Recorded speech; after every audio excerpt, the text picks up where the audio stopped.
Today's reading is taken from the book of John, chapter 20, beginning at verse 24. It's where Jesus appears to Thomas. Now Thomas, also known as Didymus, one of the 12, was not with the other disciples when Jesus came.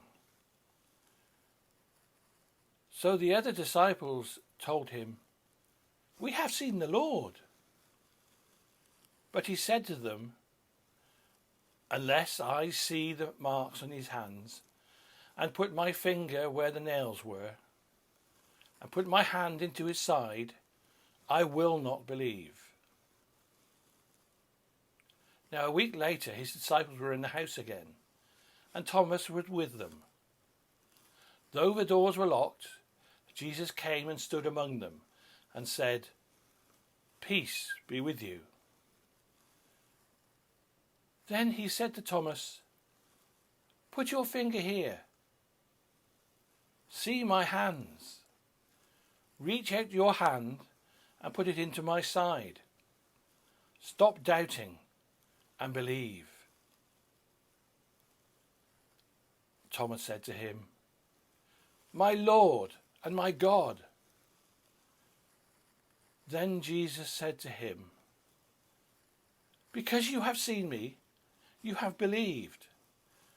Blessed are those who have not seen and yet believe." Having doubts.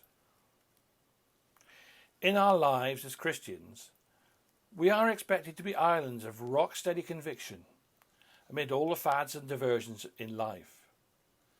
But and I think most of us, have moments when our faith is challenged and wonder if God is really out there and is he listening. My training as an engineer encourages me to question everything, only relying on something after it has been reliably tested and proved.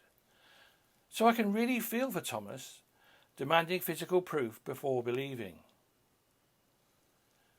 Then Jesus also accepted Thomas's doubt and deliberately made his way into a locked room to meet with him. He showed his wounds to Thomas, who immediately confessed him as God. Now today we do not enjoy the luxury that Thomas did of physically meeting with the Lord and touching his wounds for ourselves.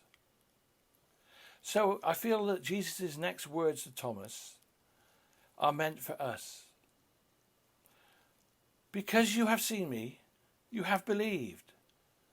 Blessed are those who have not seen and yet have believed."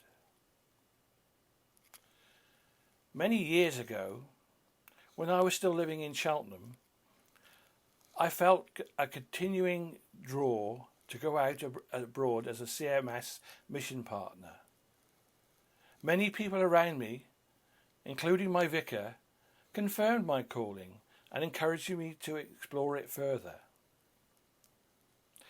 Now I should point out at this stage that I am one of life's biggest cowards, and my ideal place in the church is to sit at the back watching everyone else take the centre stage. So I slowly explored the route to becoming a mission partner, at every stage looking for a good excuse not to do it. One by one, the hurdles fell away, and I was running out of excuses. Finally, in a night of angst and prayer, I read Mark 9:23-25, and the words, "Lord, I believe, help my unbelief." I finally came clean with God and myself that I just didn't feel safe stepping beyond what was comfortable and safe. I needed to prove that God, if he really was there, would watch over me and protect me.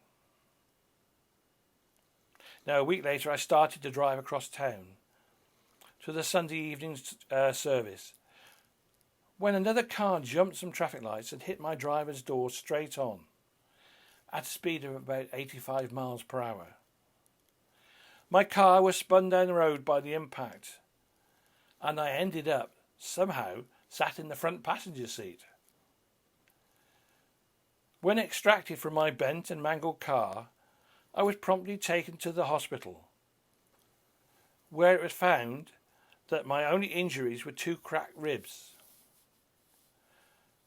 Now, the continuing remark from the hospital staff, the police, and all who saw the wrecked car was that it was a miracle that I survived.